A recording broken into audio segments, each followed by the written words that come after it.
Okay, guys, welcome everyone. Welcome to one of the three workshops we have today. It's so exciting.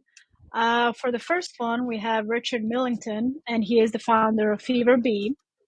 FeverBee uses proven social science to develop successful online and offline communities for organizations around the world.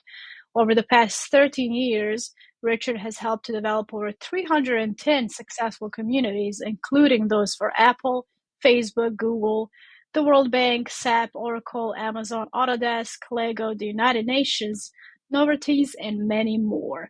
I will give it away to Richard now. He has prepared an amazing workshop on the topic of data-driven community management. So here you go, Richard. Welcome. Thank you. Thank you for that kind introduction as well. I'm just hoping I can look at the comments during this because I have a feeling when I share my screen, I'm going to lose it. But if that's the case, I might need a couple of minutes just to work that out. I'm just going to do the session and we'll see how it goes. Okay. Good morning, good afternoon, and good evening, everyone. Apologies about the few technical issues. I feel this platform is not ideal, but we're going to make it work. So what I want to go through today is how we process data in the right kind of way. How do we make sure that when people are engaging in a community, we can measure what they're doing, but also really try to figure out how do we prove the value of our work. I don't think we need a big introduction in who I am, but if you don't know about me, I've been doing this work for a very long time, worked with lots and lots of amazing organizations. And what we found more and more, especially over the last few years, is that the data side of things is absolutely key. Understanding the data side of things is critical if we want a community to be a success. Can everyone else put themselves on mute, please, just so there's no conflicting sounds? So what we're not going to do today is not dive into spreadsheets. We're not going to do spreadsheets. We're not going to do any coding or any of the things like that. What we are going to do is go through a couple of things to really figure out how do we process data the right way? How do we get the right kind of data? And how do we go inside that black box? I think to many people, data is this kind of black box where they don't really know how it works, but they're hoping somebody can tell them exactly what to do and what not to do. And this all begins with this: asking the right questions in the first place. When we talk about asking the right questions, what we realize that many organizations and many clients we work with really don't know what questions to ask. And there are certain basics of data that we all need to have in place. So here's a question for you to begin with. What are the questions that you want the answers to? Maybe take a couple of minutes and just put your answer in chat. And I'll minimize this window as well so I can see your responses. But take a couple of minutes, just put your answer in chat. What are the questions that you want the answers to? Quickly put your answer in chat.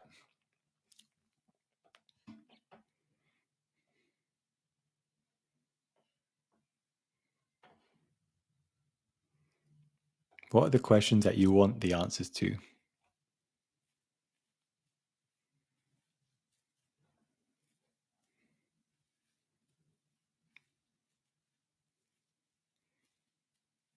Think about this from a data perspective as well. When you're thinking about data, what are the questions that you want that data to answer? So take a minute or two, just put your answer in chat.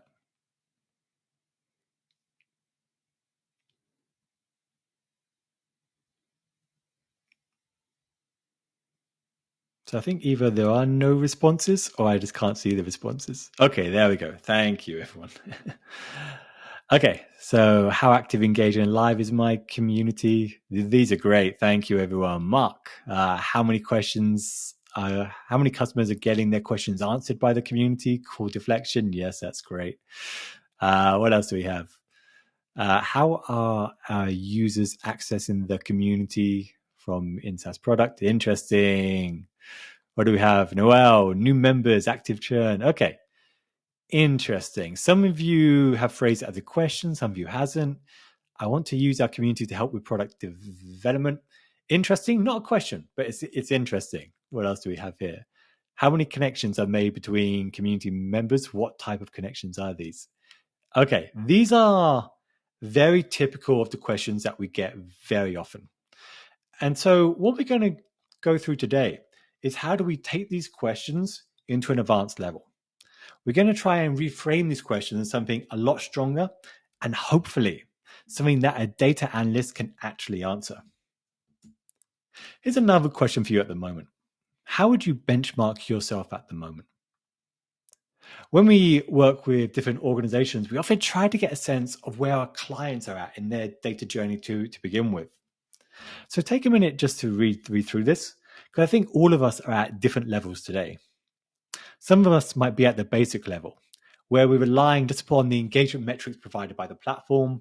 We don't extract that data at all. We look at where the trend lines are going, and we look at the insights that are provided, and then we summarize that data in charts, and then we send it in regular reports to our boss. But some of us are at a more advanced level, where we're combining engagement data with other kinds of data that isn't on that platform itself, and then we can do really interesting and exciting things. This might mean that we're downloading that data from multiple sources. It might mean that we're running an analysis on that data to identify relationships between the environment and the community data to evaluate performance. It might mean we're summarizing that data in custom charts or using it in monthly health reports. Some of us might be at the professional level.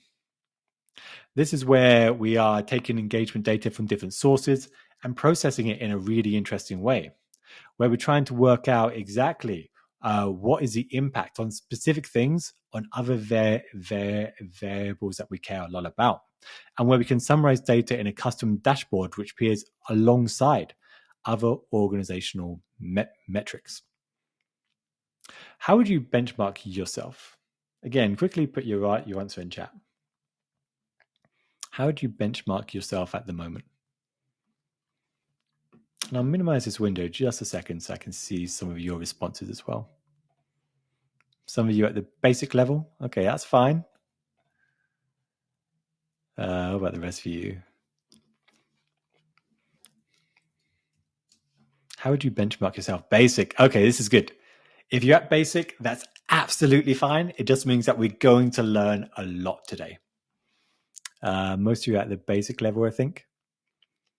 Yeah, there's absolutely nothing wrong with being at the basic level at all. I think being at the basic level is quite natural, and it's where we all begin, and we all have to begin from somewhere in the first place. Let's go through this a little more and figure out what the journey looks like. When we're trying to measure anything, or the ROI of a community, what we're often trying to do is go through a journey where first we understand what the business context is. And what I'm going to do is just move this window over here, actually, because I think that's a little bit annoying. And I'm just going to play the slides like this. So hopefully that's a little bit better. I won't go full screen because it will disappear again, but hopefully this makes sense. So what we try to do is go through a process where first we define the question. What is the business context in the first place? What is the decision that we're trying to answer? What is the type of answer that we're trying to provide? And then only once we have that, do we start going through that technical stuff, collecting the data, cleaning that data, preparing it, modeling it, all these kind of things. And the important thing to realize about this is that your role, if you're managing a community, is here, this column here. There are certain areas where you have to be involved and where we need your expertise, and certain areas where we don't. And we're going to go through a lot of what this means and really try to figure out how we get the project set up right in the first place. But before we do that, let's have a quick question here. Why do we collect data in the first place? Again, you can put your answer in chat. Why do we collect data in the first place? To better understand our audience? Not quite. Why do we collect data in the first place? To inform decisions, yes. The reason we collect data, and the only real reason for collecting any data whatsoever, is to make better decisions. What's really common and painfully common is that people will collect so much data, they'll put it in a report to send to their boss, and then that's it. And they don't use that data for anything else. And that's such a shame. What we want to do is use data to make better decisions than what we're making today. But first, we need to turn that data into insights. And we do that by identifying relationships. What we really try to do when we're gathering any data is identify relationships that are interesting. And we're going to go a bit deeper into what this means. I don't know about you, but I know many of us always think of data as a black box where we don't really know what's going on inside it. When someone's asked to measure the ROI of a community, they don't really have a great process for that or have any understanding why. So what we're going to do is explain what that box looks like. When we're analyzing data, what does that look like? And fundamentally, most of the time, it looks like this, where we have two things that we're looking at here, well, technically three. We're looking at the number of posts per month and the number of customers per month. What do you notice about this? Again, you can put your answer in chat. And it's not a trick question at all. What do you notice about this?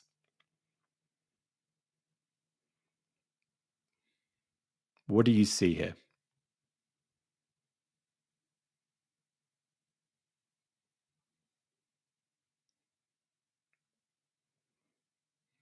What do you notice about this relationship?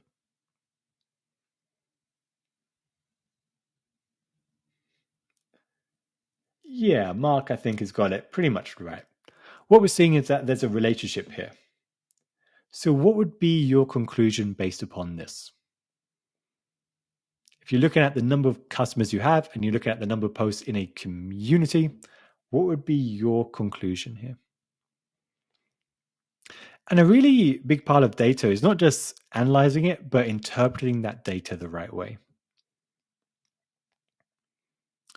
What can we say based upon this data here?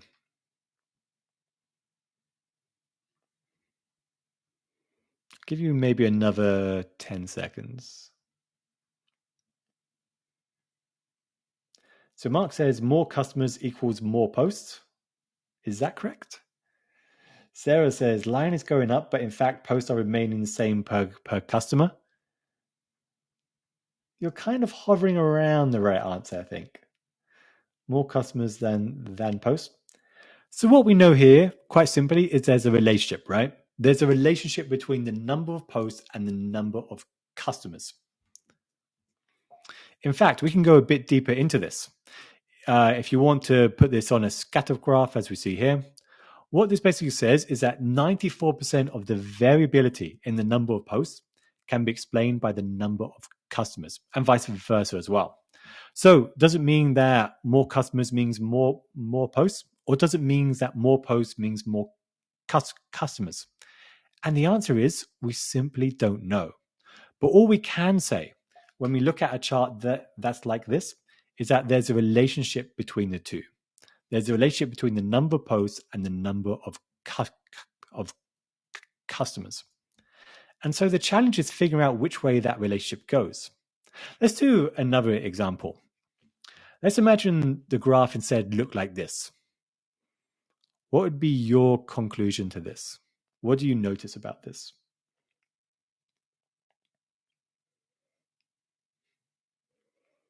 If the graph looks like this, what would you notice about this?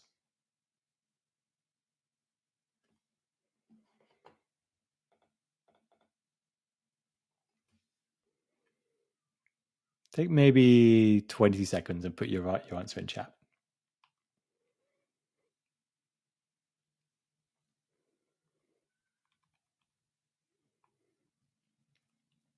Nitin says customers are disengaging. Maybe. Sarah says engagement starts to decrease. Maybe. How about the rest of you? What I would say as well for this workshop, the more you participate, the better it is. Trust me on that. How about the rest of you? Something is spiking the post to investigate. Much weaker correlation. So what we're doing at this level is simply seeing, is there a relationship between the two? And what we can say was that the first time that we looked at this, there was a strong relationship. What we can see here is that the relationship is not as strong. So if you want to know the impact of community or the number of customers on a community or the community on the number of customers that you have, and these could be any metrics whatsoever, what we're essentially doing, what a data analyst does, is measures how strong that relationship is. So if we know the first time that 94% of the variability in one metric can be explained by the other, what we know this time is that it's a lot lower. In fact, it's dropped down to just 26% can be explained by one variable here.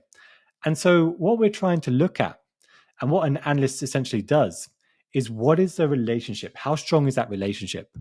And if there is a strong relationship, then they conclude that one might influence the other, and we'll get more to that in a bit later. But that's essentially what goes in that black box. When you're asking someone to measure the ROI of a community, in almost any metric that matters, you ask them to figure out, is there a correlation between two metrics that you want to look at? Does that make sense? Just want to check everybody's on the same page. And for some of you, this might be way beneath your level. Some of you might be way above your level. But I think once we have this foundation, it's a lot easier to build more upon that. Is everyone still with me at this point? Okay, some thumbs up there. So what's the problem with correlation then? What's the problem with this? If we know that there's a relationship between two things just like this, what's the problem with correlation? Anybody?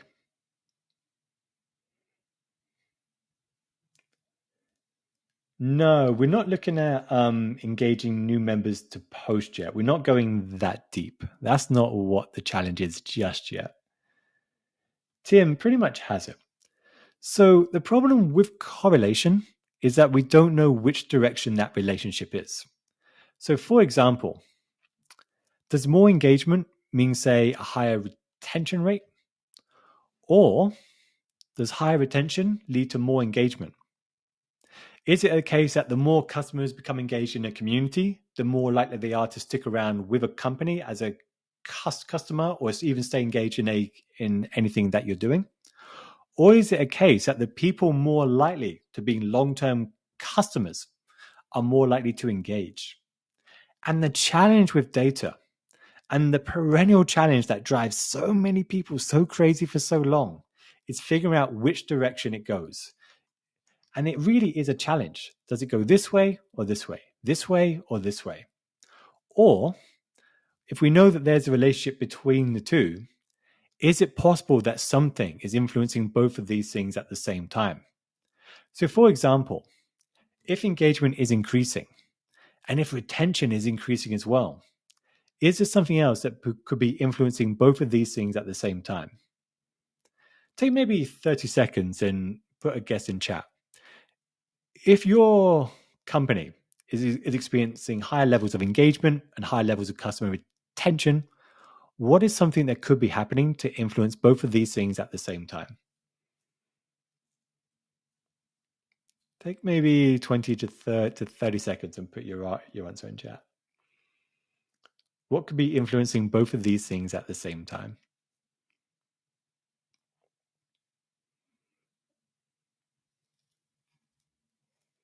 What can increase retention and engagement at the same time? Value? Could you be more specific about what you mean? You're not wrong. I think the terminology I'd change just slightly. What could influence engagement and retention at the same time?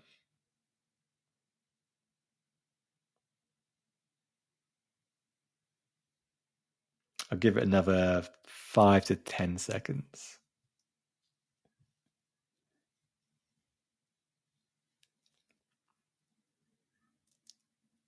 Let's see. Alexandra says campaigns that include discounts and rewards. Would discounts, rewards increase retention? Possibly, yeah. I'm not sure if that would automatically increase engagement, but possibly. Outcomes from the product. Yeah, I think we're hovering around the right area. But there's many things that it could be. One is that it could just simply be satisfaction with the product. If you're more satisfied with the product than what you were, then engagement might increase, and you're also more likely to have high levels of retention. That doesn't mean that more engagement increases retention or retention increases engagement. It simply says that there's something else, what we call a confounding variable that influences both of these things at the same time. So data can show this relationship here. It's very good at doing that, but it's much harder to show a causational relationship without doing a controlled experiment. If you're not going to expose one group to something and withhold it from another group, it's very hard to show that kind of relationship. And that also means we have to be careful about the claims that we make. What you'll see very often in every sector is that organizations and people will make claims that when you assess it and evaluate what they're actually saying, are often either untrue or misleading or unproven. So here's an example. Look at these three claims here. One of them is misleading, one of them is unproven, and one of them is accurate. And my challenge for you is to figure out which is which. Again, take maybe a minute and put your answer in chat. One of these claims is misleading, one is accurate, and one is unproven. So again, take maybe 30 seconds to a minute and put your answer in chat.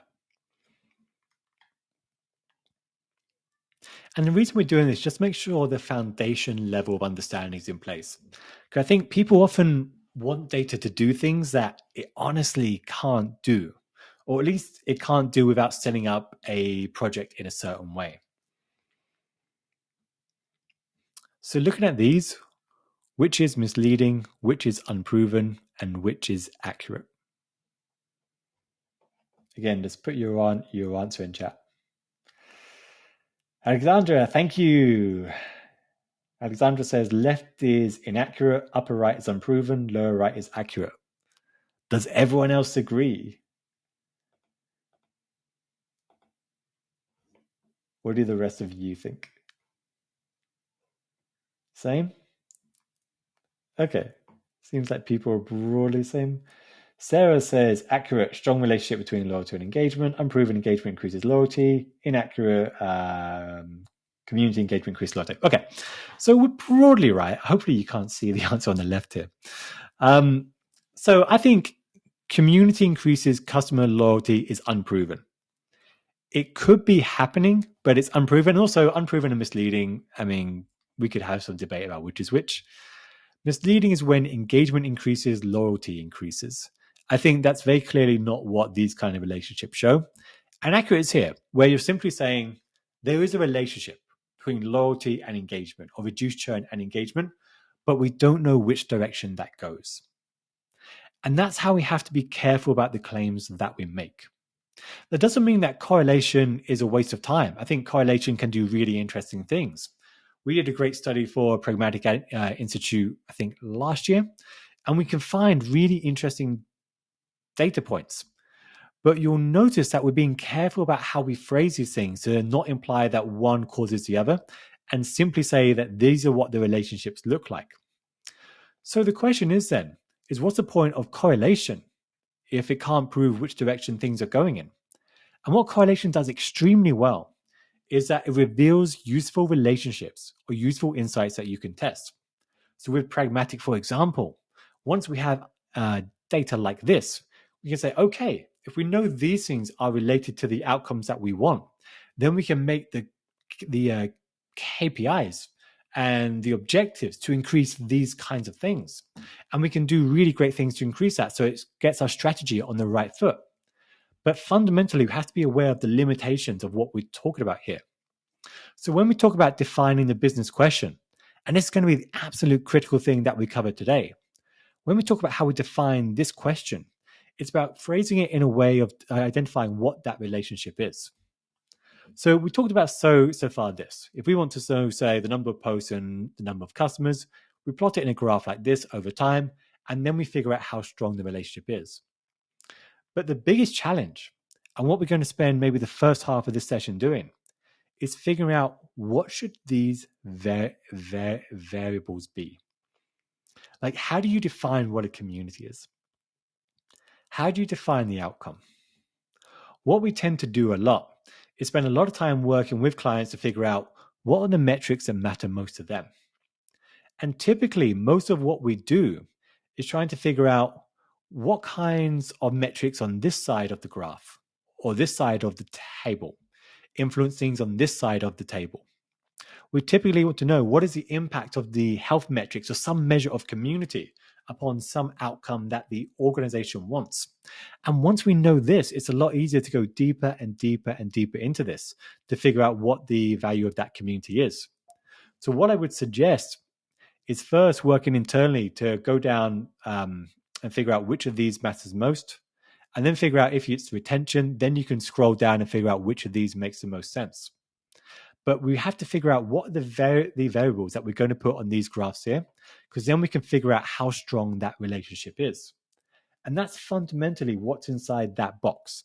That black box is figuring out what goes in the on that graph, and then figure out how we're going to test those particular things.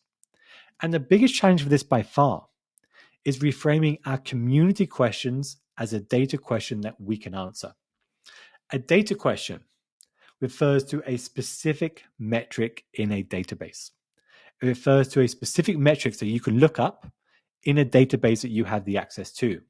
And if you don't have that, then you don't have a question that you can answer.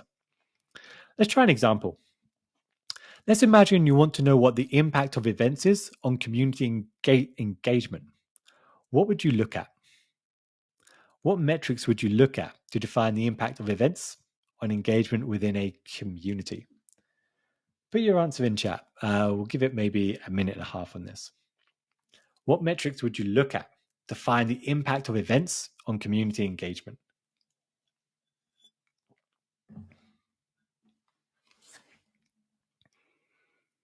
So I'll give you maybe a minute to answer this. What would you look at to find the impact of events on engagement within a community?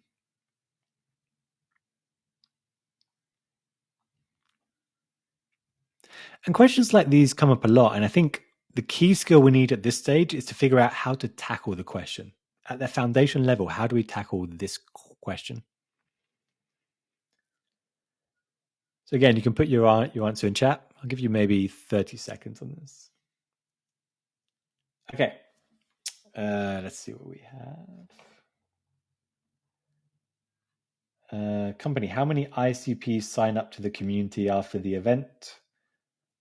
CM, how many current members of my community have attended and interacted with that event? I would think about it. I mean, you're not wrong. I would think about it as a database question. What metric in the database would you look up? Try and think about it in that approach.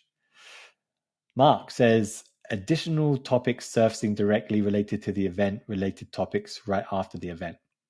So my question again is, in the database, what metrics would you look up to find those things?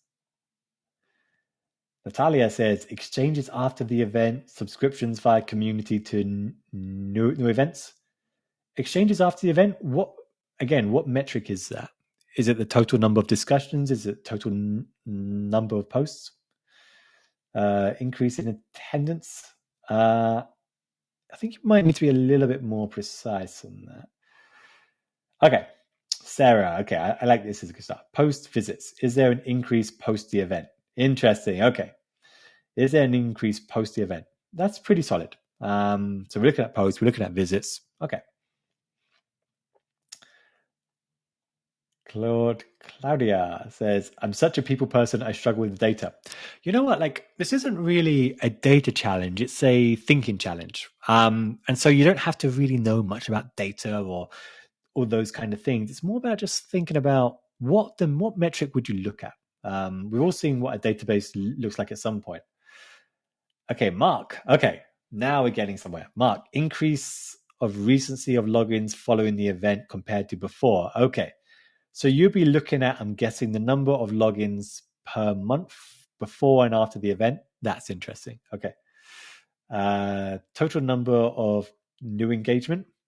So this is a great answer we can explore. So total number of new engagement. Is there a engagement metric in the database? Like, is there a metric listed in engagement? I think for Chorus there actually is, but for most of the other databases there aren't. Instead, you have to decide, and this is a question for you, Alexandra, is what do you mean by engagement? What would be the metric that you would look at to define engagement? And that's really what we're doing here. We're defining what these metrics are. So what metric would you look at to define engagement? Let's go through how this actually works. So we do it with the client. I want you to really see how this would typically work. So first, we have to define the terms. And there are two key terms here we have to define. One is events, and the second is community engagement. We have to define what these metrics mean, because if we don't, then it's very difficult for anyone to answer that question. And so what we might look at here is we look at what metrics are available in the first place.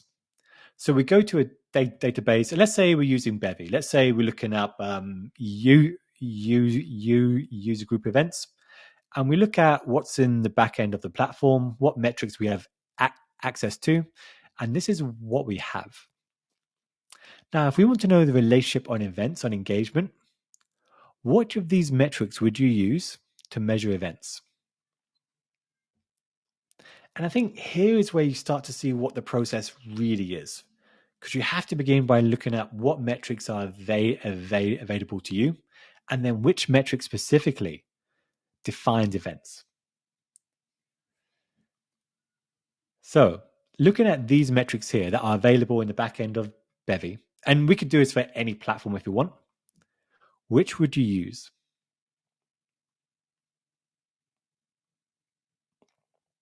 And imagine here, for the sake of this question, that it's user group events. So it's regular events taking place all around the world, and we want to know what the impact of them are.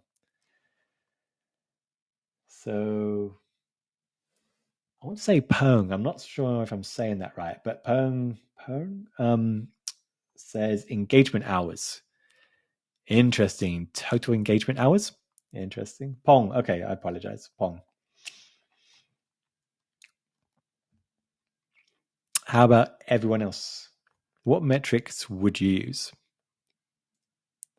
And so much of the challenge of analyzing anything is figuring out which metric makes the most sense and what are the pros and cons of each of these metrics.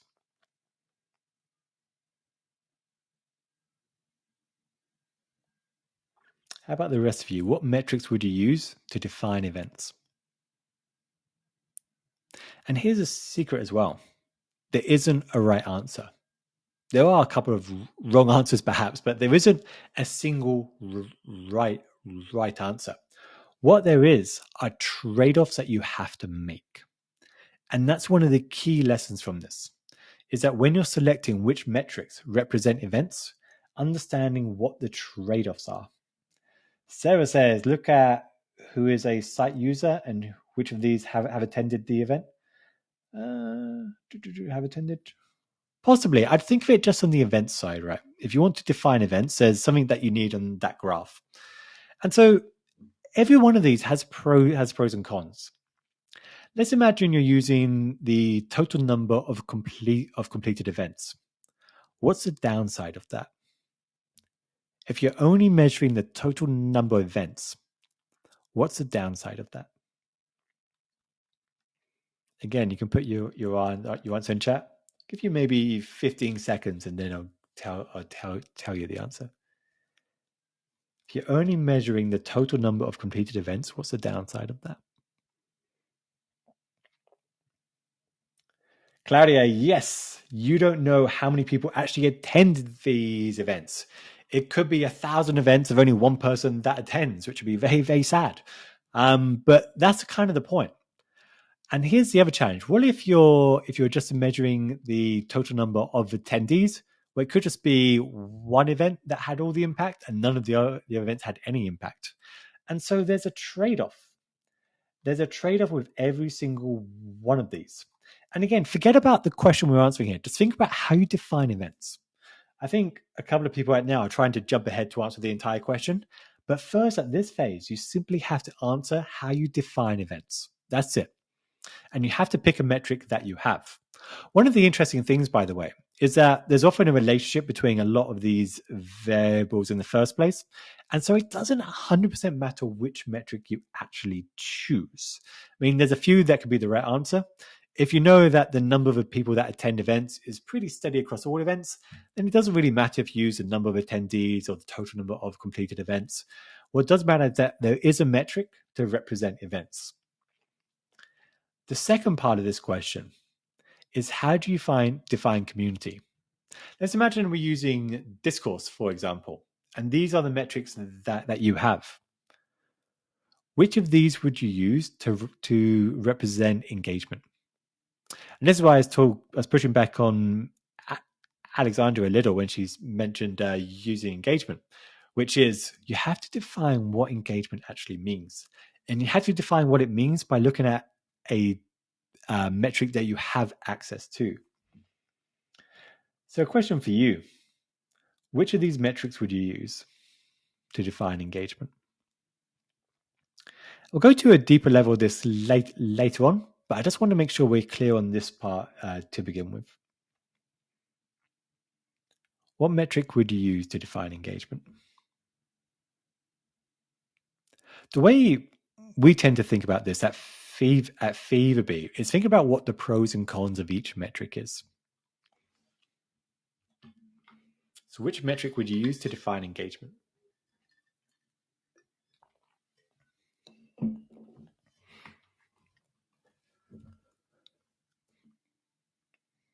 Alexandra says daily engaged. Yeah, that's a acceptable answer.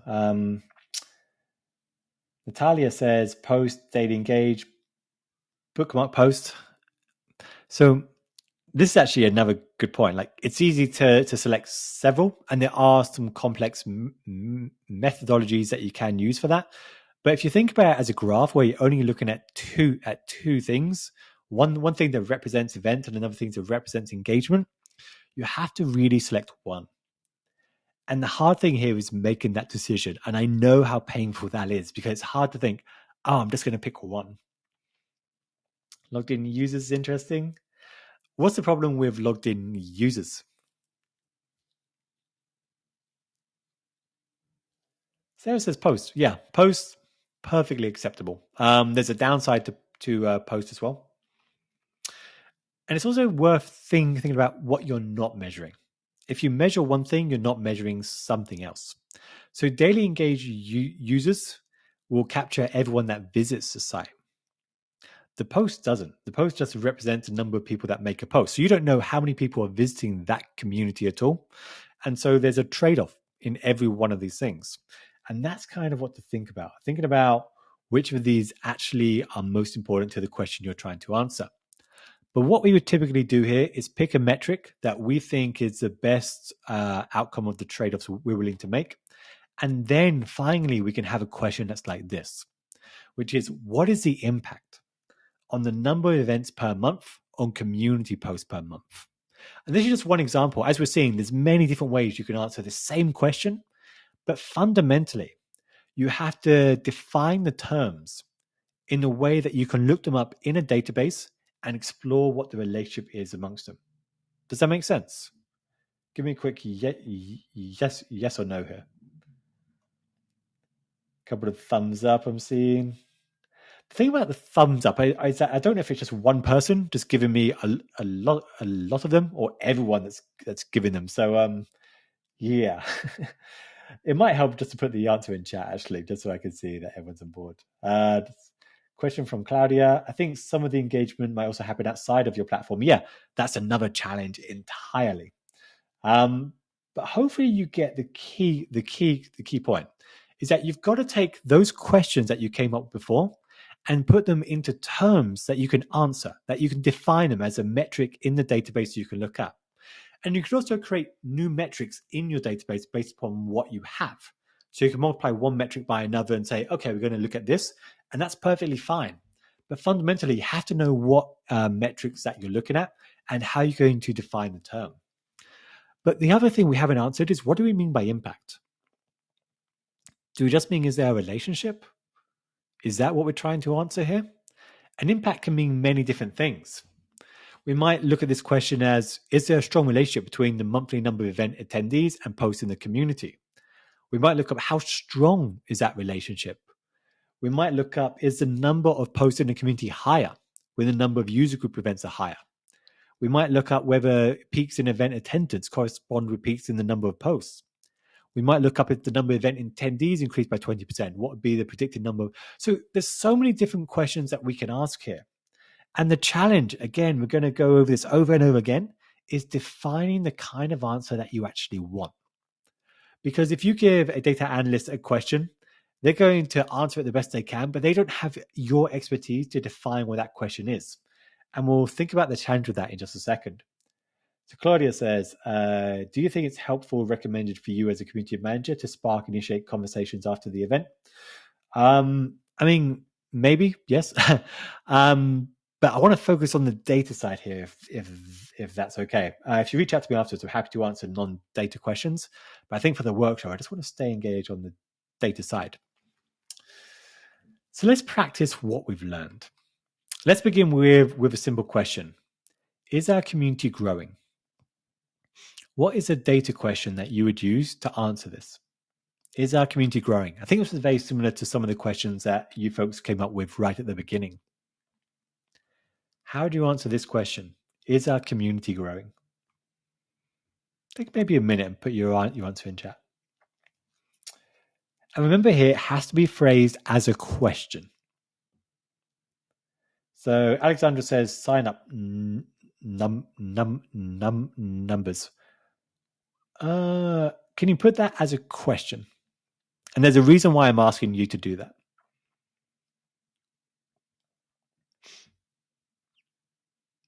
Is our community growing? What would a data question look like? Again, this is a challenge, taking that business question and putting it as a data question. Akash says, what is the user to member conversion rate? Interesting. What is the user to member conversion rate? I guess that would show if you're growing. It wouldn't be the metric I'd use, but I guess that could show you're growing. Yeah. How many new engagement do we have within a period? Which period would you look at? And what do you mean by engagements? Again, we're going to come up to that a lot. Claudia, do we have a constant flow of applications to the community? I mean, constant flow wouldn't show that you're growing, perhaps. It would show if you're consistent. I don't know if that would show you're growing. Alexander, okay, this is a lot better. How many new members have signed up in the last month? Okay, that's pretty good. That's pretty good. It has a time period to it. That's pretty good. Tim, how is the number of daily active users developing over time? Over time, you have to define which time. Which time period would you be looking at here? And or how is the number of registered users developing? What do you mean by developing? It's a percentage. So you folks are getting close. Okay, Becca says, how many new members joined the community in the last 30 days? So this is actually a good one to think about. Would that tell you if the community is growing? How would you know if it's growing? What is the one thing you need to add to that question to prove that the community is growing? How many new members have joined the community in the last 30 days? Jacob says sign-ups MOM. Yeah, month on months is okay. Depends how many months you're looking at. Pong says, what is the total number of total members month by month? Okay. So this is an interesting one to look at as well. What is the challenge with looking at the total number of members in a community month on month to see if the community is growing? This is actually a really interesting one to look at. I love that these questions are getting better and better and better. This is great. Tim says, over time equal monthly or weekly. Yeah, but you have to choose. That's the thing. Like, you have to make that decision. Otherwise, an analyst isn't going to be able to help. But you're pretty much right. Aside from that, I think you have to choose. But yeah. Sarah says, how many repeat visits did you get in the last 30 days? That will just tell you what happened in the last 30 days. It won't tell you if it's growing. What do you need to change about that to prove that it's growing?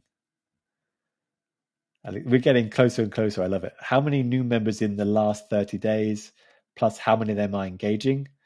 I think you're drifting away. New members won't tell you if it's growing, I don't think. How are we doing? So Akash says, wouldn't it depend on what growth means for that particular community? Yes, that is exactly the point. Like, you have to figure out a way of defining it. There isn't one right answer, but there's a way of phrasing the question that matters. Claudia says, compared to the previous month, has your number of applications increased this month? Yes, that's pretty much terrific.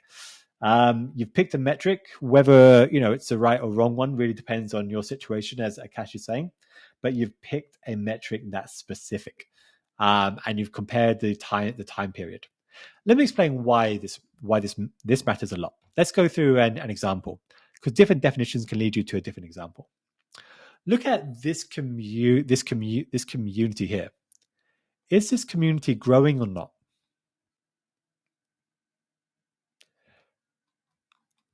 So give me a yes if you think that this community is growing.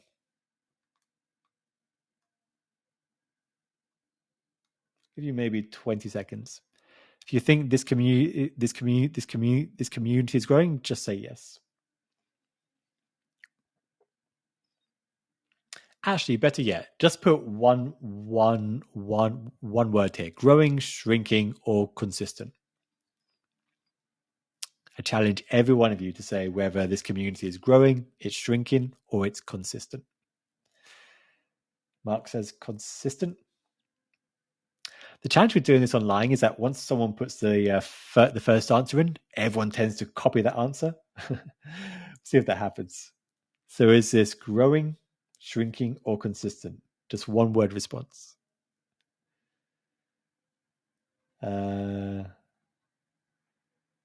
Alexander says subtly dropping. I'm going to say I'm going to type that as shrinking. How about the rest of you? Give it another 10 seconds. Talia says it's shrinking. Akash says it's growing. Okay. So the point of this exercise is really simple. Tim, no, you can't sit on the fence here. The point of this exercise is really simple. And I've used this exact chart, which is a real world chart from a client in workshops, at events, not around the world, but in many different parts of the world. And everyone has a different answer, which is incredible when you think about it, that we can all look at the same chart and come to a different conclusion about whether the community is growing, shrinking, or staying the same. And part of the challenge here is that it really depends on how you define it. If you define the community through the entire growth, through the entire spell, then yes, it's growing, right? It's growing. If you only look at, say, the last year, it's in decline. If you extend it to a year beyond that, then it's maybe slight growth. If you look at the entire time period, you could also just say, well, maybe it's hovering around the same. But if your boss asks you, is the community growing? They're going to want an answer which is yes or no. And so this is why defining the time period matters. You have to know compared to what. You can't just look at a metric, but you have to know over what time period. One of the interesting things that some people do is they look at the growth since the community was launched. What's the problem with looking at growth since the community was launched? What's the problem with looking at growth of a community since the community was launched? This isn't a trick question at all. If you're measuring growth since the community was launched, what's the problem with that? No, Claudia. We're thinking in a data sense. Think about it in how you interpret the data and results. Sorry, I don't mean to pick on you. Yes, Natalia gets it. If you go from 0 to one member in say five years, congratulations, you've grown. That's part of the problem with measuring growth since the community was launched, is that you launch with no members there. So anything is growth. And that's why you shouldn't look at the entire data set that you have. Because typically, if your company is growing, you might grow naturally as well. So you usually want to define what time period matters. When your boss or someone else is the community growing, the first thing you have to think about is what metric are you going to look at and over what time period are you going to look at? This will tell you whether it's growing or not. This will tell you whether it's in decline, whether it's growing, and you have to figure out what that is. I would typically say you might want to look at the last year, but that's how we define a question. So what we might say is the total number of posts over the past 3 months greater this year compared with the same period last year? And the reason we do that and not month on month, or let me ask you, why don't we use month on month? Why do we compare it to the same period last year instead of comparing 1 month to the next? Again, you can put your answer in chat.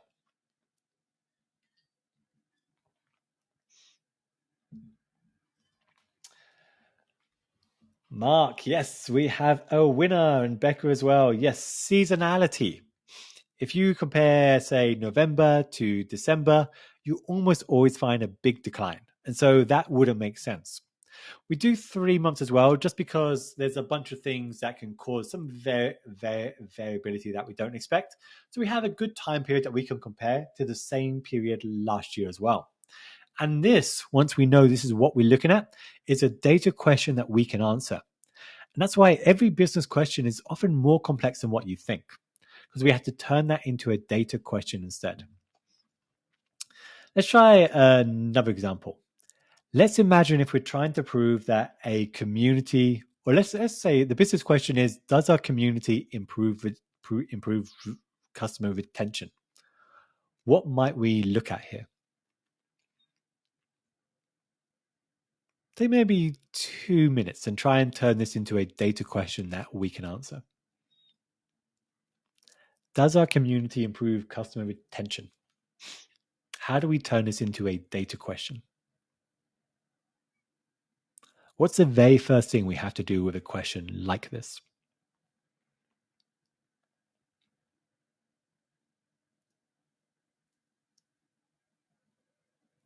The very first thing you have to do is to define the terms. What do we mean by community? How are we going to define what community means here? Because there isn't a metric in the database called community. So we have to define what that means.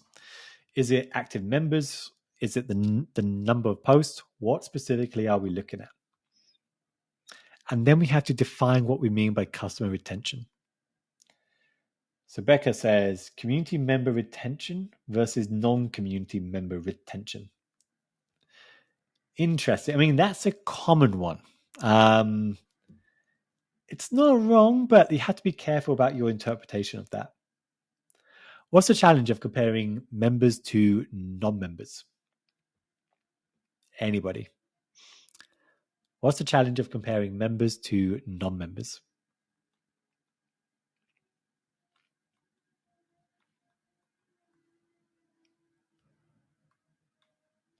This perhaps is the most common way to do it, actually. You compare members in a community to people that aren't in a community, and you look at the results. Natalia says non-members are difficult to count. Not really. If they're in a database, you can... I mean, here's the thing. We're assuming here that there's a database of customers and a database of people in a community, and they match up. So you don't really have a trouble tracking it. Becca, yes, you answered your own question there. Correlation versus causation. And what we mean by that is like what we spoke about before, is that the people most likely to join a community, not always, but typically, are people that really love your organization or your brand in the first place. Oops, I just clicked on the wrong thing. So when we're trying to define these kinds of terms, we have to be aware of that. And it doesn't mean that it's not something that we look at. It is, as I said, the most common way to do it. But we have to be careful about what we're actually measuring here. I remember years ago, there was a study that someone said Facebook fans spend $70 more than non-fans. And if you remove the word Facebook from that sentence, you realize how ridiculous that is. Fans spend $70 more than non-fans. Well, duh, that's really obvious. That makes sense. And you have to think about that in terms of community as well. Here's another challenge that comes up a lot when if you want to compare members to non-members. Very often, the people that pay for a product, especially SaaS, if you're working with a large tech organization, the people that pay aren't the people that participate in a community. And so suddenly matching up those things is really difficult. And this is why a question like retention might become far more difficult to ascertain. So you often end up with a really complex question that's a lot like this, which is, do organizations with at least one member who has visited the community 3 times in the last 12 months have a higher probability of renewing their annual subscription than those that don't? And that's so it's a head-spinningly complex, but you have to account for all of the things that otherwise are difficult to account for. If you look at Becker's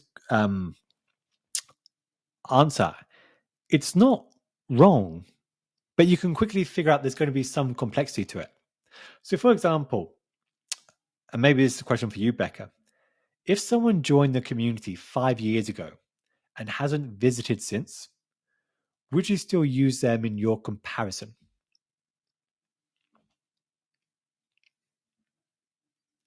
And that's a challenge that comes up a lot. Do you still count people that joined a community many years ago and haven't visited since? So, because if you're comparing members to non-members, you're counting everyone that's in the community in the first place. And Sarah, yes, you did actually get the right answer, but I wanted to get to the point at my own time. But yeah, you're completely right.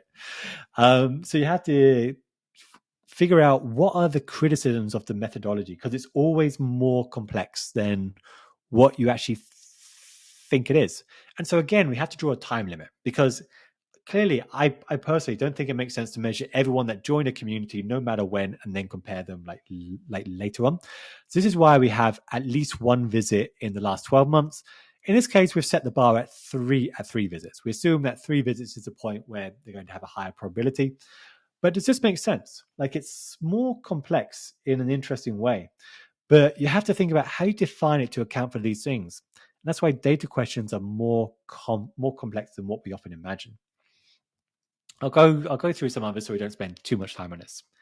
Does our community increase customer satisfaction? Well, what we might look at here is there a positive relationship between the number of post members making a community and their satisfaction scores over the last 12 months? Again, you can hand this to a data analyst without any other expertise, and then they can define that. How many support tickets does our community deflect? There's actually a deep methodology in this that a lot of people use. Unfortunately, honestly, it's junk. The way we measure call deflection right now is ridiculous, because honestly, no one really knows if someone that visits a answer to a question then didn't contact customer support. I mean, what often happens is that people will visit 5 questions in a community or 5 answers in a community, didn't get the answer that they wanted, and then they'll phone up support as well. But because there's no way of really tracking the first part of that, it's impossible to prove whether it deflected or not. So that's why we might look at something else. Like, what is the relationship between the percentage answer rate in a community and the number of support tickets in a product category receives when normalizing product size? So it's more complex, as you can see, but it's trying to account for these kinds of things. Claudia is telling me to look up. I don't know what you mean there. Sorry. Let's try another one. Has moving to a new platform increased engagement? What would you look at for this?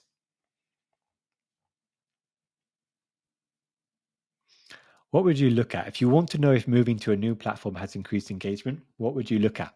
And this time, please, I want you to be really precise with the question. Be really precise.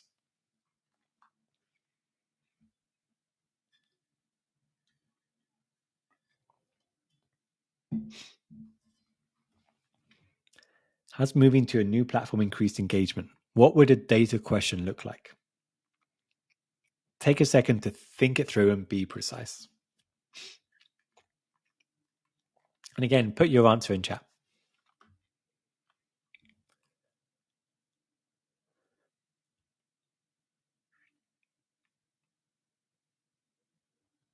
Give you maybe 30 more seconds on this.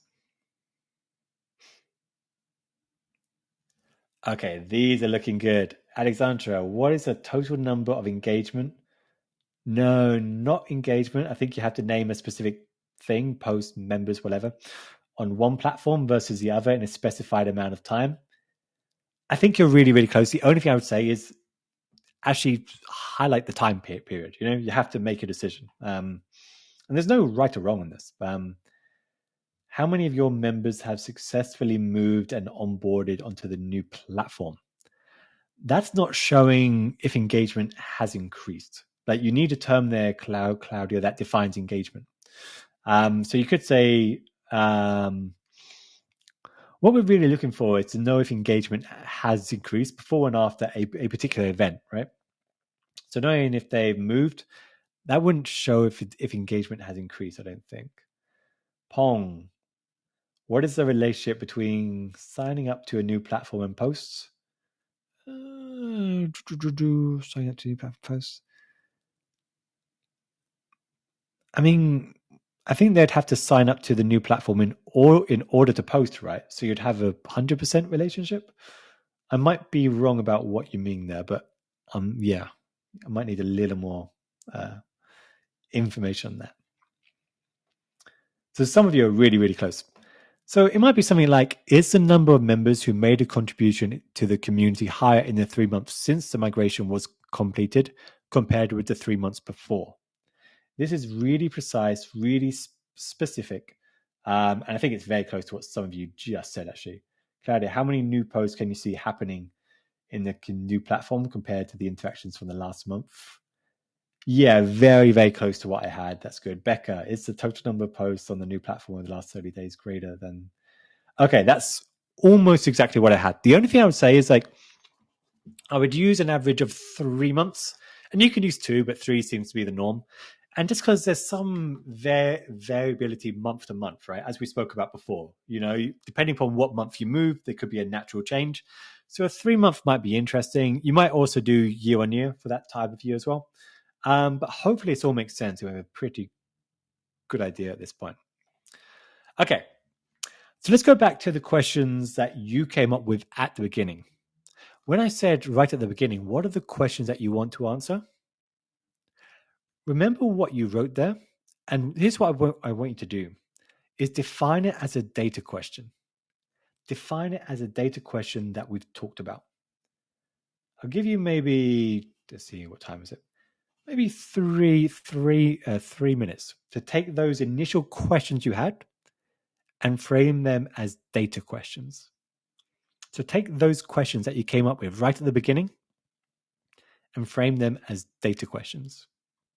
And I give you 3 minutes for that. And if you need any help, feel free to drop your question in chat and we can work through it.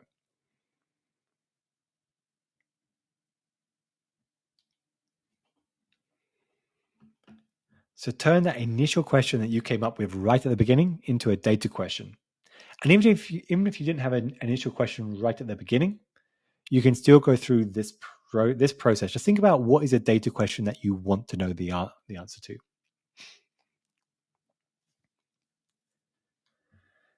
And you'll have 2 minutes and 15 seconds.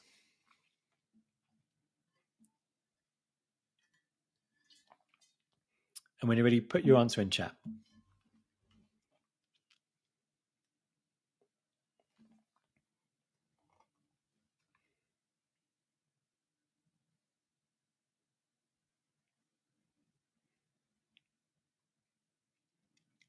one of the challenging things about doing exercises in a workshop or online instead of in person is that if I don't speak, it's just quiet. It's just me sitting in a dark room just by myself. And so, yeah, I try to fill the void with thoughts, but hopefully you're progressing well here. Let's see how we're doing. Elevator music. I could, but honestly, I don't know what the copyright laws of that. I don't think I'm allowed to play something. Maybe there's copyright free stuff. Very noisy in the brain. Jeopardy. Yeah, I don't think we had that in the UK. We have countdown though, which I think is kind of the same thing, but smarter, to be honest. Okay, Alexandra says, of the members who joined our community in the last 30 days, how many have engaged in the community? Ooh, what are the specific forms? I think you're so close. What are the specific forms and frequency of their engagement? I think when you start going to forms and frequency and engagement, actually, you know what? I think the first half of that was really, really strong, and the second half was really, really weak. I think the first half was really clean and all that, but then there's so many terms that you have to define, like specific forms. You have to define what that means. Frequency. Crystal Maze. Crystal Maze was a great show, wasn't it? That really was a great show. When I was young, I always wanted to be on that show. It was that, and what's that supermarket one where you get to run around and just grab whatever you want? I've forgotten what it was. There's a show for it here in the UK. Supermarket Sweep. That was it. I really wanted to be on that show.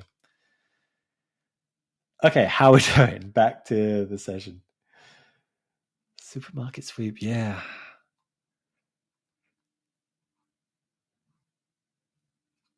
Anybody else want to share where they're at? Also, I don't mean to be critical of anything. I hope that the feedback I'm giving helps. I don't mean to dump on what anyone is saying, but I try to provide honest feedback because I think that helps. But I'm not meaning to attack anyone, especially you, Claudia. Mark says I'm cheating, which okay. Can you remind me why? What is this number multiple by 1? Hold on, Mark. I'm just trying to understand the question. Can you remind me why? What is this number multiple by volume? What difference is important? I'm not sure I understand the question, Mark. You might need to reframe it slightly.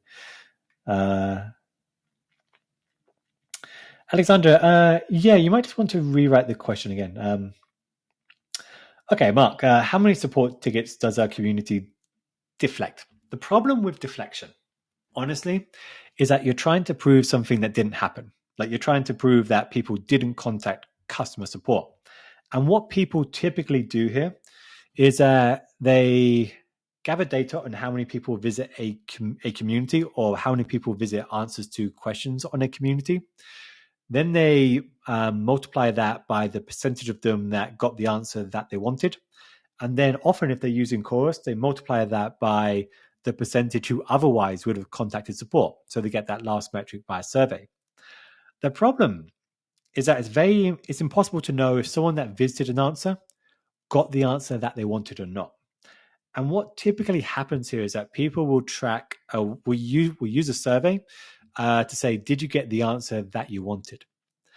The problem with this is that if you don't find the answer you want, you don't stick around to answer a survey in the first place.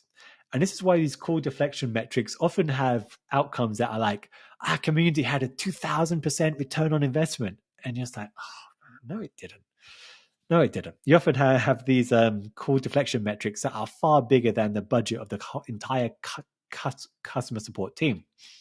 Because they're not weighting the results, because they don't get those results from people that didn't get the answer, that's the challenge they have. So hopefully that made sense. Okay, Tim, we'll make it the last one. How active, engaged, alive is my community? Okay, that's a good start. This is a great way of structuring a response, by the way. What is the number of monthly active users equal have logged in at least once compared to the previous period? And what is the number of users who have posted at least once compared to the previous period? Yeah, that's good. I think the other thing I would ask, but isn't quite relevant here, is what you're going to do with that information. But generally, you're on the right tracks. And so the key thing is that we are framing our community questions as data questions. Take the questions that you have and frame them as a data question that you can answer. Claudia says, how many people are posting weekly after joining the community compared to last month? Yeah, so it's be good at looking at newcomer conversion. Maybe retention, but yeah, it's looking at more of that. A key thing to understand, as we've talked about before, is that data isn't a neutral thing. I mean, there's natural limitations and assumptions with everything that we look at. We looked at with Bevy as well. With every one of these metrics, there's upsides and downsides. And so a lot of what we're doing, and I'll skip this exercise for now, is making a decision that's difficult. Like I notice here that a lot of people using terms like within a given time period, what is the increase of? I'm like, yes, that's great, but you have to say what time period that you're looking at. And the reason you have to do that is because if you don't do it, someone with less expertise than you is going to define that question. If you give a task to a data analyst, for example, they're going to use whatever comes into their heads and they have no understanding of community whatsoever. So that's going to be very difficult to deal with. And that's why you have to define that question and be aware of what the limitations and the assumptions are. And the best practice here is to work with your stakeholders. Work with your stakeholders to make sure they're on board with the limitations that you have. Another thing we're going to look at now is that now we have a broad question we want to answer, is what can we do with the data that we have?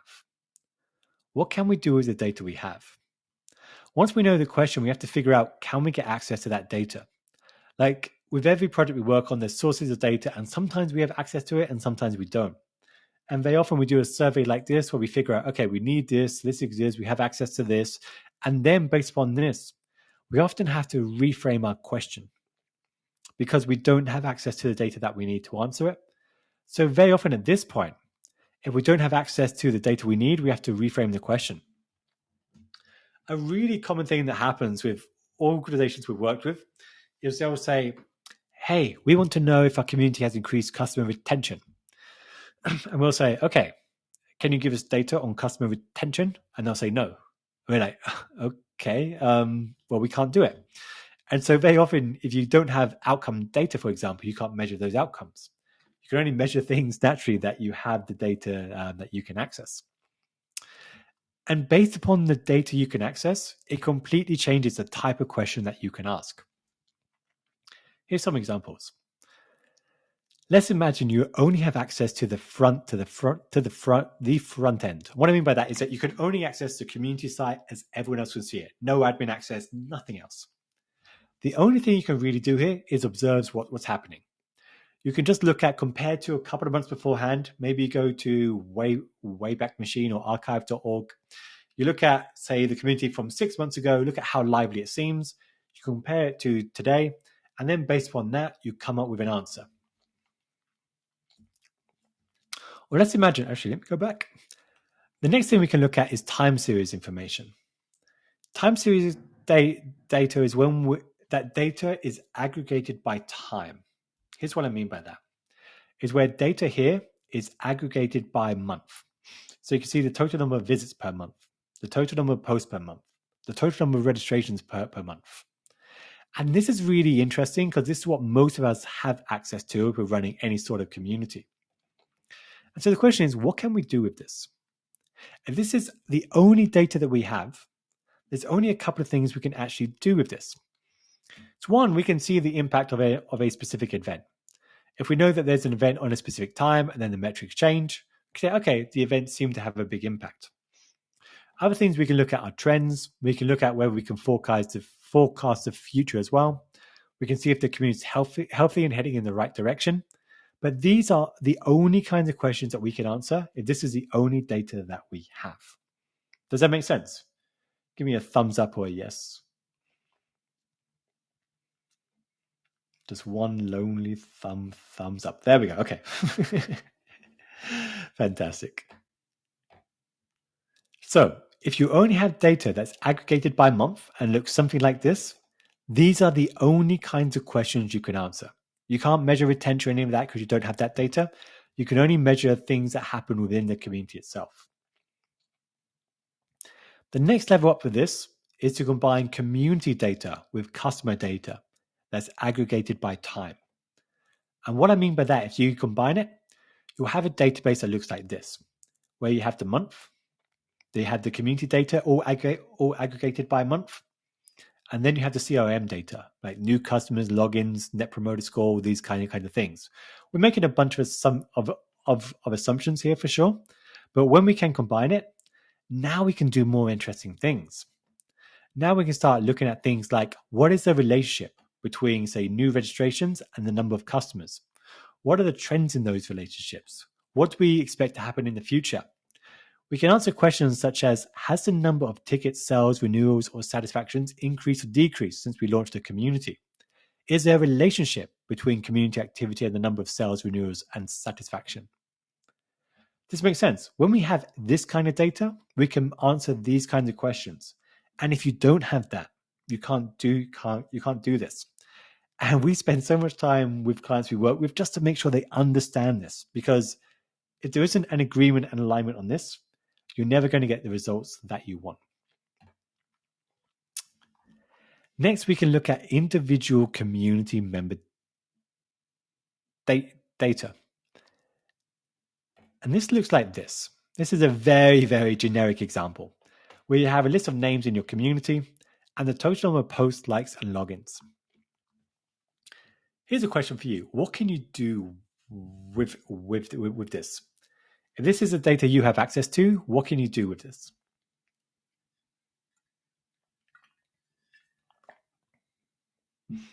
Put your answer in chat.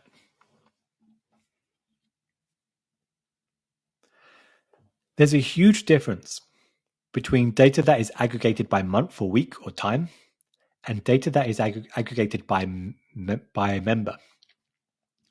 When data is aggregated by time, let's say for month, you can compare data between months. When data is aggregated by member, you can compare data between members. And what we mean by this is that there's questions that you can answer that you otherwise couldn't. You can segment and create new groups. You can see if people are staying around in your community for longer than what they were. You can look at the individual things that members are doing and figure out who the top members are. You can see if members who do one thing in a community also do another. So for this, you can say, do members that log in 10 plus times create 20 plus posts? We can answer questions that are like that. What we can't do is compare the outcomes yet. For that, we need individual customer data as well. This is a very primitive example of what we mean. But here we've got the community data and the customer data as well. What can we do with this? Quickly put your answer in chat. What can we do with this?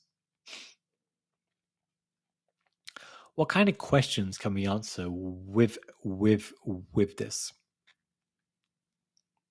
Take maybe 30 seconds and put your answer in chat.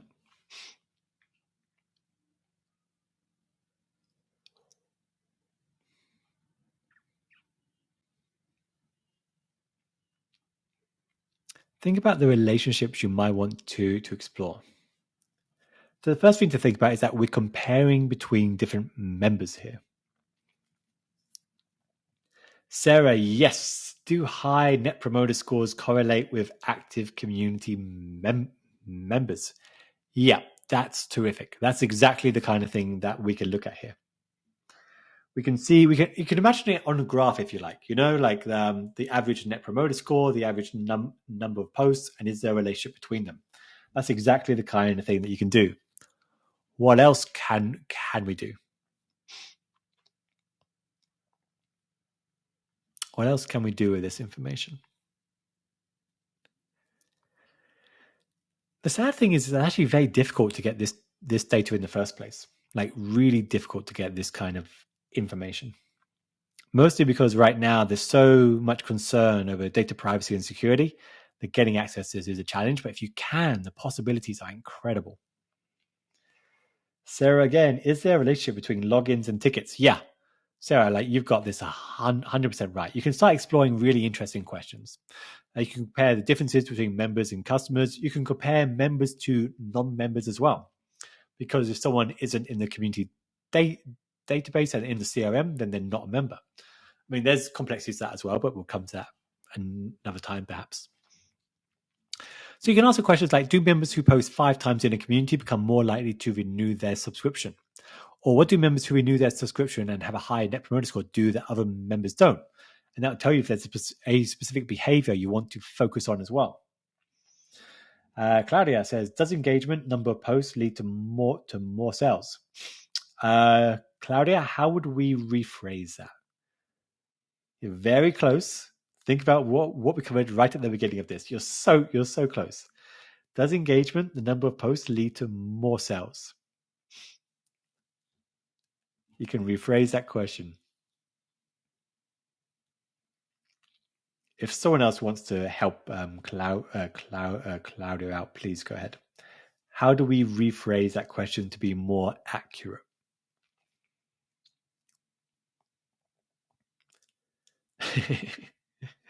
Yes, of course, we're keen to help. And by the way, like if this is your first time experiencing any of this, then don't be ashamed if it's difficult or hard to grasp at first.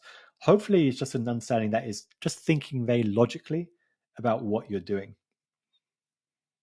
Does engagement lead to more sales? If we think about those claims right at the beginning, would be misleading. What we would say is there a relationship between the number of posts and sales? That would be a more accurate way of answering that. And the only thing here is that with your sentence, you're implying that one causes the other, and we can't prove that yet. But what we can say is that there is a relationship that we might want to explore. Does that make sense?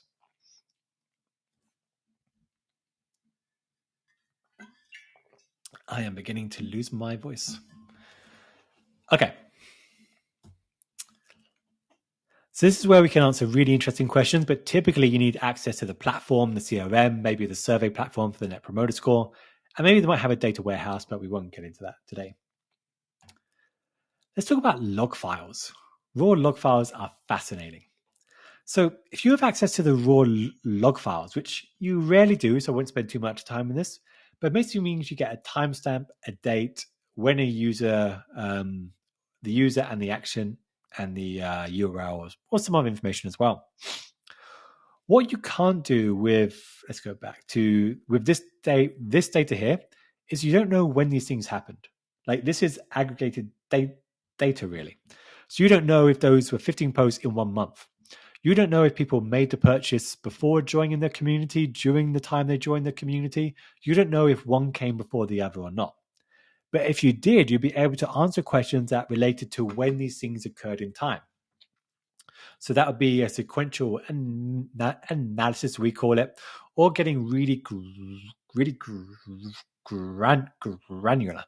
This is where we can start answering really interesting questions like, did members who say attended an event become more likely to become a customer later on? We're not implying that one caused the other. We're simply saying that statistically there's a likelihood because we know the period in time when that thing happened. And so then we know what happened in what order. So we know what order like the sales came in. We don't just get this aggregated group. We know when each post was made and we can go really diving deep into this. So we can answer questions like, as member participation per month increases, there's a likelihood of renewing increase. So it's very rare to get the raw log files, so I'm not going to spend too much time on that. But if you can, and if you've got the opportunity to clean them up, the potential is absolutely huge. So here's a question. For those data questions that you came up with before, what kind of data do you actually need? Take maybe a minute or two to think about the question that you came up with before and tell me what kind of data do you actually need?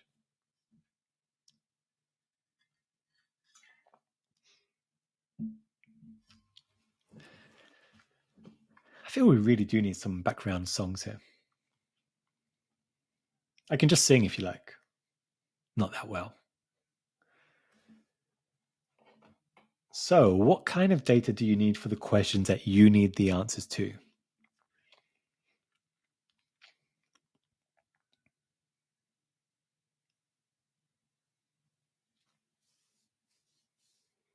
Take maybe a minute or two to put your answer in chat. Think about the data question that you came up with, and then think about what kind of data you actually need. Sarah says, sadly, I don't see log files. I mean, they're not much to look at, to be honest. They're really, really unpleasant to pass them. It's not fun at all.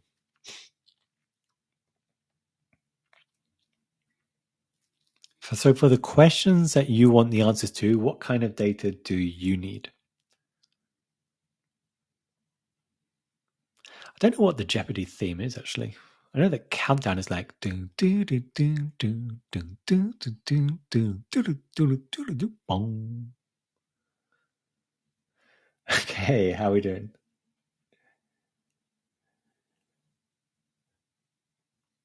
I missed that show. I don't know if it's still going actually. So what kind of data do you need for the data question that you want the answer to?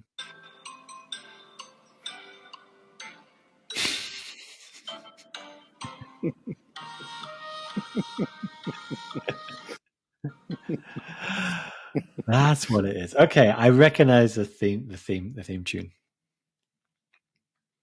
I guess Jeopardy is more of an American thing, right? One of your quirky American shows. Is it weird to have a World Series with one country in it? I'm just curious. Been meaning to ask some Americans that. Okay, what do we have? Mark, thank you for taking a stab at it. Cases over specific month versus login, posted communities in the same time frame. So what kind of data do you need? Cases over specific month. So you need, if it's over time, then you need, I think, customer and community time series data, I think. Anybody else? I'll give it another 20 seconds and then I'll move on.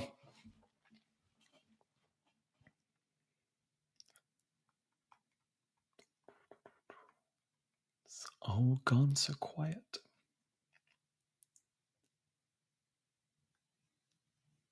Okay, I think I'll move on. But what I would say, for whatever data question you want the answer to, really think about what kind of data you need. There's always like this challenge where you come up with a question, then you refine it based upon the data you have, and it's like this journey that you go on, but hopefully you come to the right place. Common challenges that are going to come up a lot. One is getting access to the data you need. Matching the records is a challenge always. Like if you can't get access to the data that you need, you have to revise your question to suit the data you do have access to. I mean, you can try and fight the battle, but often it's just easier to refine the question.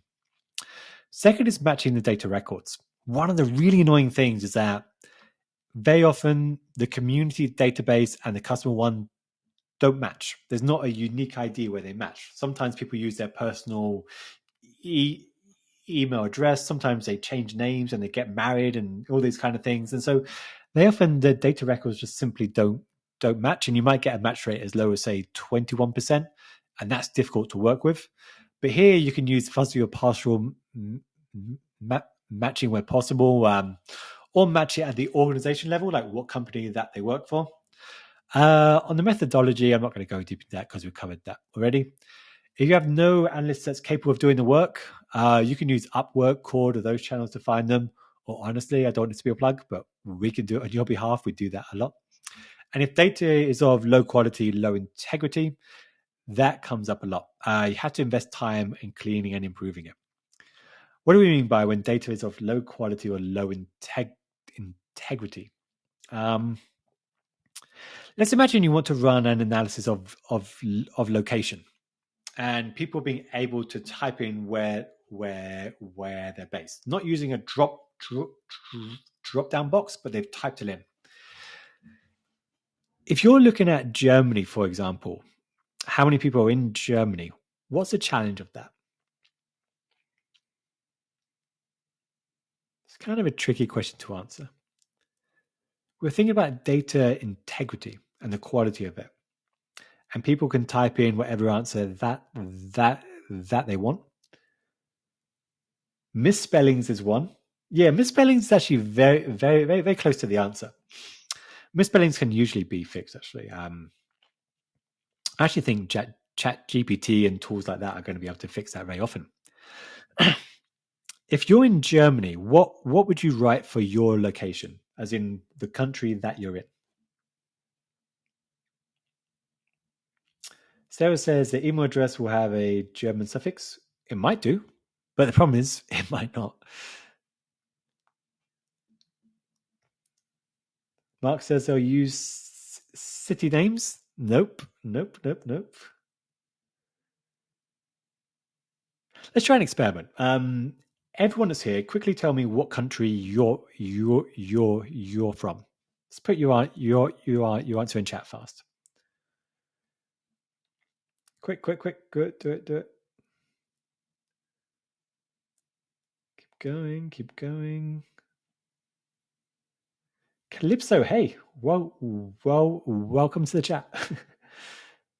Tim has the answer I was looking for, annoyingly. I'll go with everyone else. Okay, so I didn't get the answer that I wanted from this. What I was hoping is that some of you would say the United States, some would say USA, some would say UK, some would say Great Britain, some would say Scotland, God forbid. Don't record this. But the key point is that everyone can describe a country a different way. Like some are really simple and there's a common way of saying it. But if you're in Germany, it's Deutschland to you. That's how you would write it down. And so suddenly you've got this split in the data. That's what we mean by low quality information. This happens very often in databases where people are allowed to type in where they're from. I'll take Alexandra, who puts Serbia bracket USA. That's 100% correct, but you are causing hell in my database now. Especially when you imagine thousands of people doing this, and then you're like, oh man, I've got to clean all this up. It's going to take a long time. So that's what we mean. That's why, where possible, drop-down boxes are a lot better. So usually I would say it's time for a quick break, but I think at this point, maybe we've only got like 20 minutes left. So let's keep going if that's okay. Or do you folks need a break? 23 minutes. I don't know if the thumbs up is like yes or no. I'm going to assume we're going to keep going if that's okay. I think we're all good. Nice to speak on behalf of everyone. I love it. All right, let's keep going. So session 2. We'll try and get through as much of this session as possible because I think it's interesting. If the first part of this is defining what the question is, the second part of this is defining what answer that you want. Think about if you want to measure the return on investment of a community. There are different ways we can do that. In terms of like the methodology, there's different ways we can do it. Depending upon how precise we need it to be, how simple we need it to be, how causational or how correlational we want it to be, there's a different way we'd go about doing that. So if we want precision and causation, then we can do a controlled experiment. And that means where we might expose a community to one group of members and not another, or one group of customers and not another, and then compare the results over time. What's the problem with doing that? Let's put your answer in chat quick. What's the problem with this? Why do so few people do a controlled experiment?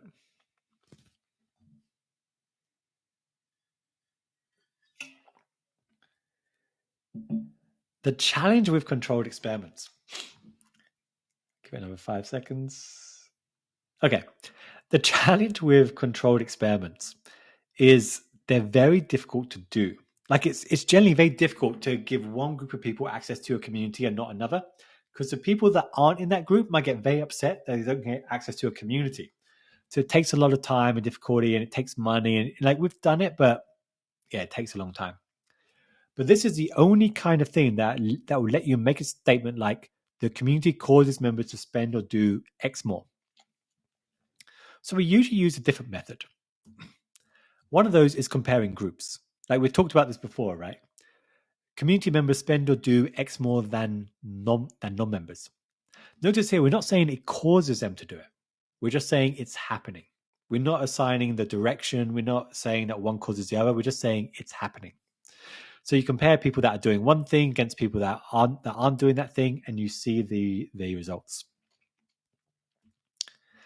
Another one is surveys. We see surveys used a lot, and this changes the kind of statement that you can make. So surveys are causational, which is really interesting. And then you can say members tell us they spend or do X more because of the community. This kind of data is really interesting.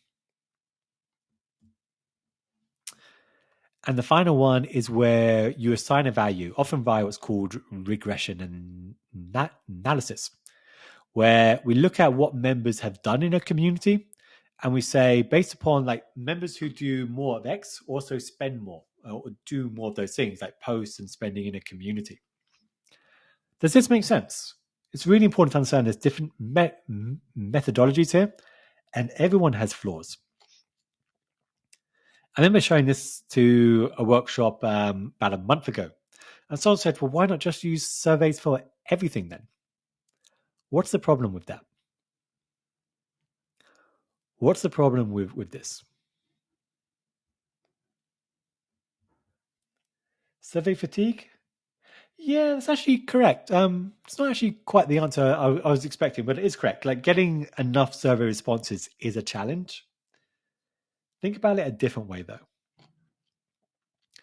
Think about the kind of person that will answer a survey. We talked about this briefly when we talked about call deflection. Yes, you end up getting a very biased answer. And so the challenge, if you're measuring the ROI of a community, is deciding which answer that you actually want. Let me zoom in this a little. So which of these make the most sense to you? Like for your boss or whoever you report to when you talk about the return on investment of a community, what kind of statement do you think that they want to see? And again, it's a challenge because you kind of have to choose. Quickly put your answer in chat. What statement do you think your boss would want to see? Assuming you're not your own boss, in which case, what statement do you want to see?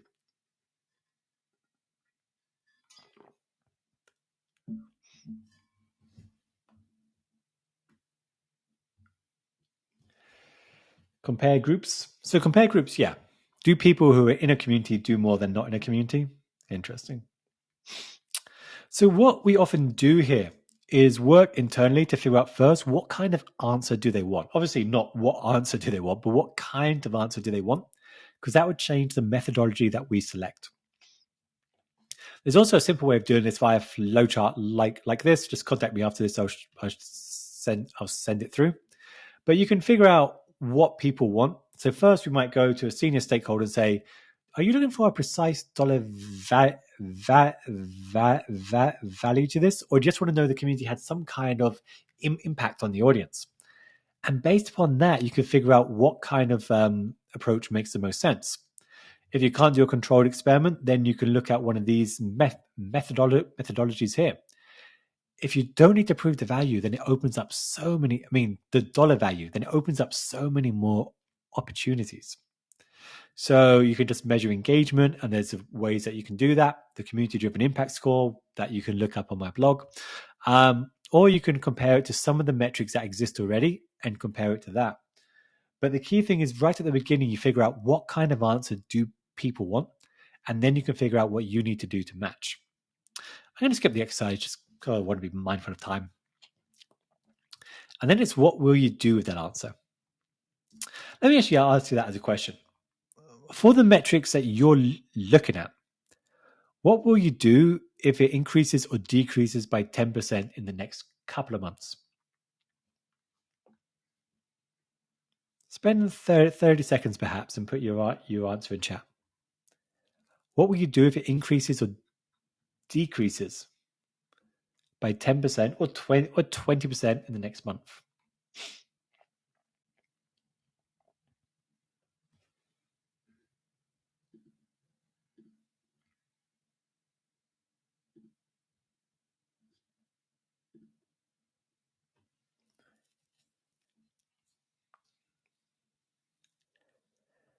An exercise I often do is I ask people, what metrics do you care most about? And almost everyone can actually give me an answer to that. And then I ask, what will you do if that metric begins to change? And then they have no plan or process in place for that. And what we need to do is to figure that out, because you can take very different directions from the same metric. Let's imagine that there's a 10% increase in, say, the number of members in a community or something that you care about. Well, you can say, hey, this thing is working. Let's invest more resources into this. Or you can say, it's working. Let's invest resources into areas that aren't working. That you can take the same data and interpret it in completely different ways. Or if there's a decrease in a metric, you can say, it's not working. Let's invest more resources to fix it. Or you can say, it's not working. Let's stop doing it.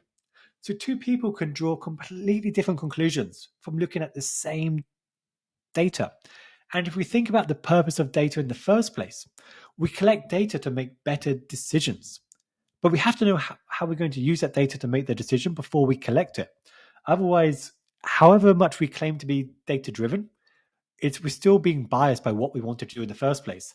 And that happens so often, is that we collect data and then we use it to justify whatever we wanted to do in the first place. Whichever these we wanted to do, data can justify doing it. So we have to decide what we're going to do with data before we collect it. And the way we do that is by having some frameworks in place. What we typically look at is whether the environment is stable or not, and whether the community is successful or not. And there's many different ways to look at this.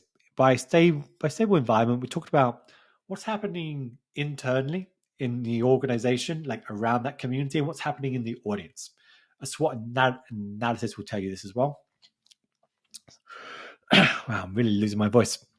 And then successful, we looked at what is the key metric that matters most for measuring the return on investment. And then we can figure out what to do.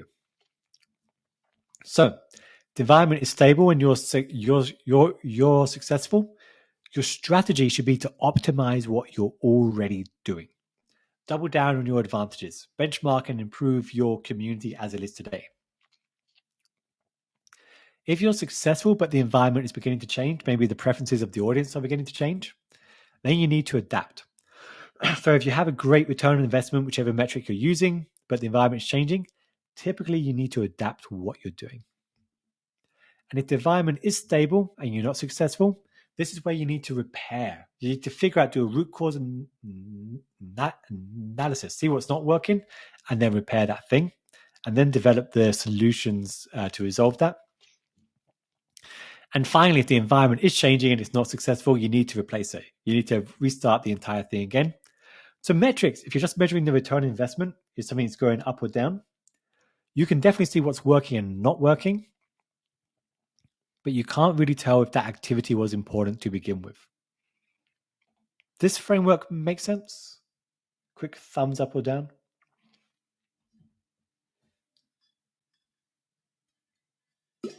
Awesome. Okay. That's how we use data in a positive way. We figure out what we're going to do with the data in the first place. And there is some subjectivity that creeps into this for sure, but we know what we're doing in the first place.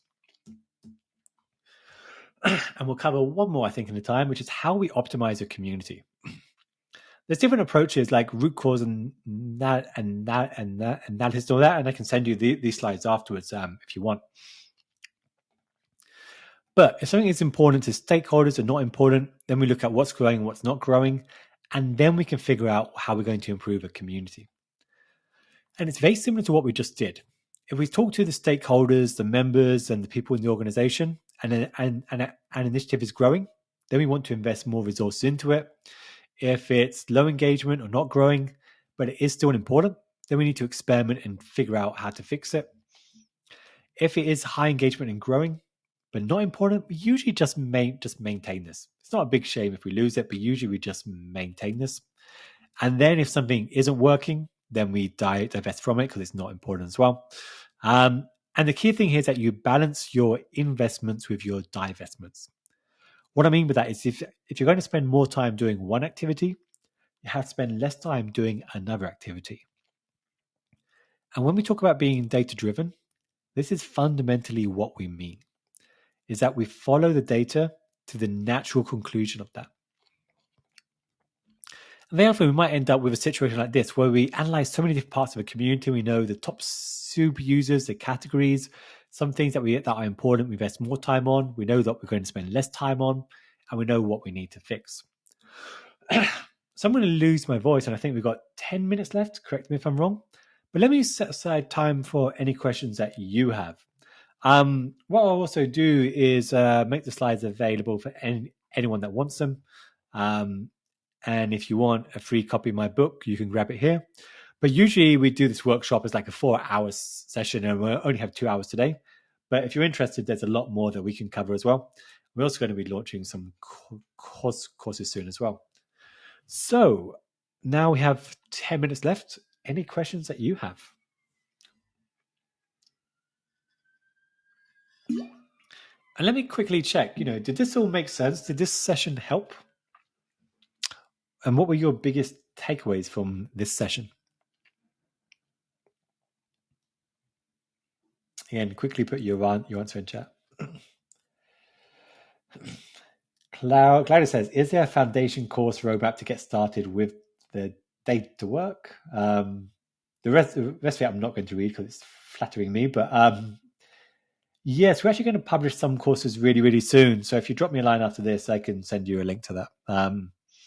Yeah, but thank you for your kind comment as well. I'm glad that this workshop helped.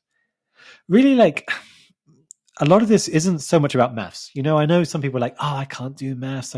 None of this is really about maths. It's about thinking very logically through how you approach data in a way that actually works. Yeah, reach out to me, and I'll tell you about the course that we're doing, and I'll make sure that you get a discount as well if you attended this session.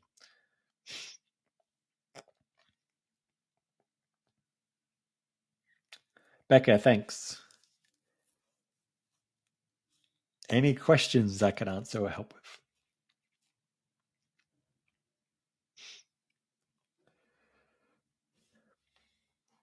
Let me ask you a question. For everyone saying that they enjoyed the workshop, what was your biggest takeaway from the workshop? I think that's always interesting for me to hear. Sarah, understanding that I need data to properly analyze community success. Yes, it's amazing. How often people try to do it without the data that they need.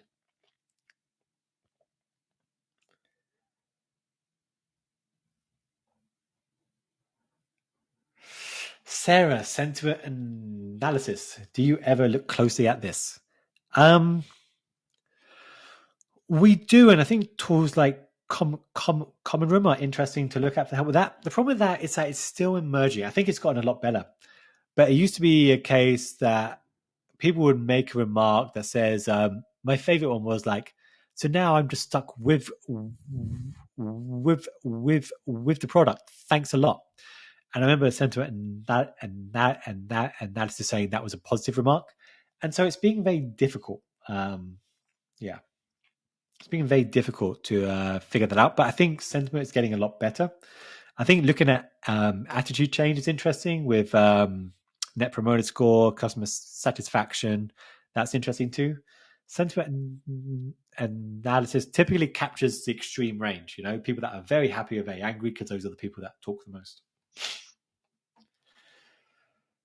Mark, one nugget was the difference in phrasing. Does X cause Y, and is there a relationship? Yeah, I mean, the challenge with this is that this is going to drive a lot of people nuts, because you might have a boss that'll be like, just tell me what it is. And you're like, that's not how data works. You can say, we know there's a relationship. We don't know which direction it goes in, but we know that there's a relationship. Becca, data is less overwhelming when someone's there to help me focus on specific areas instead of trying to solve every question from the same time. Data, I think people don't like to look inside that black box, but once you do, it's not that complicated, really. If I go, hopefully everyone's able to get the book.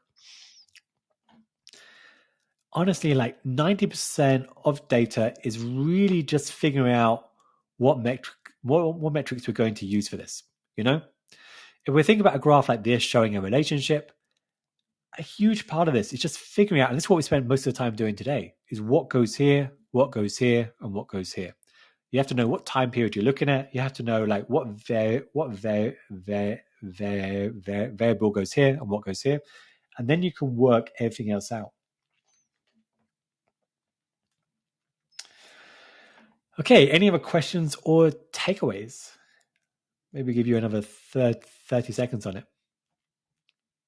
And obviously, there's a lot more complexity to it. Like we could have gone a lot more into like the strength of their relationship, which is important. That's also very important to look at. I also noticed that there's a mistake in here as well. This should say 2.6, not 26%. Claudia, how do you balance engaging with the community and being in the community while also working on data reports? I have a simple answer, and then I think the answer that you actually want. What I would say to a question like that, and this is going to drive you nuts, is define what you mean by balance. Like, what is the kind of answer you want to that? But I think the answer you actually want is like, find a regular time to do the data each month. Like, I would set aside, block it off in your calendar each month, and then go through it. And honestly, if you don't have time, I don't know if I'm allowed to plug, but you could hire us. Like we do this for some clients now, where we track their data month by month and take it all off their hands.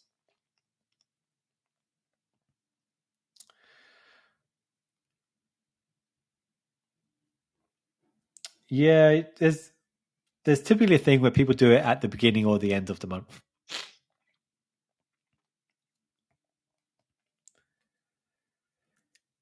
Claudia, I'm every day logged onto my Discord, managing 2 servers, interacting with our members, host 2 live webinars per week, 4 hangouts. I would say, Claudia, just looking at that, is prioritizing your time. So what I would look at if I were you, where's that optimize sheet again? For the activities you're doing today, is really figuring out what's working, what's not working. Sometimes when we work with clients, we ask them to make a list of everything that they're working on, like everything that the community team is working on. And often they're doing 20 or 30 different things at once. We're like, that doesn't make sense.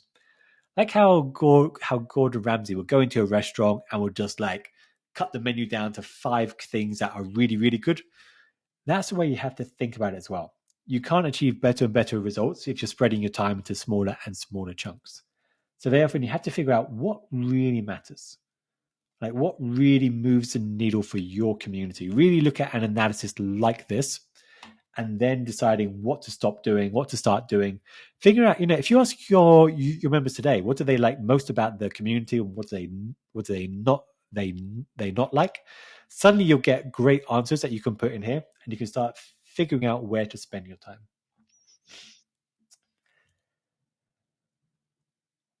Okay, I think we've got 3 minutes left, but hold on. Yeah, 3 minutes left, but I think this might be a good point to hand it back to the community-led team. So if you folks want to jump in here, feel free to go ahead, and hopefully there's enough time to hand over to Jamie, who I think is next, and it's going to be fantastic. And everyone, thank you so much. Like, I appreciate it. Sarah, what resources do you use to learn more about communities? Yeah, just drop me a line after this. I want to make sure that the community-led team have a chance to take it from here. But thank you so much, everyone. I appreciate your time and attending this session. It's been great to work with you. And hopefully I'll see you all at some point soon. Thanks a lot and goodbye. Thank you. Thank you, Richard. Thank you, everyone, for attending. We're going to take 30 minutes, a 30-minute break before the next workshop with Jamie, which, as Richard said, is awesome, will be awesome. So grab you some food, walk around, stretch a little bit. I know we all need it, and come back in 30 minutes. Thank you so much.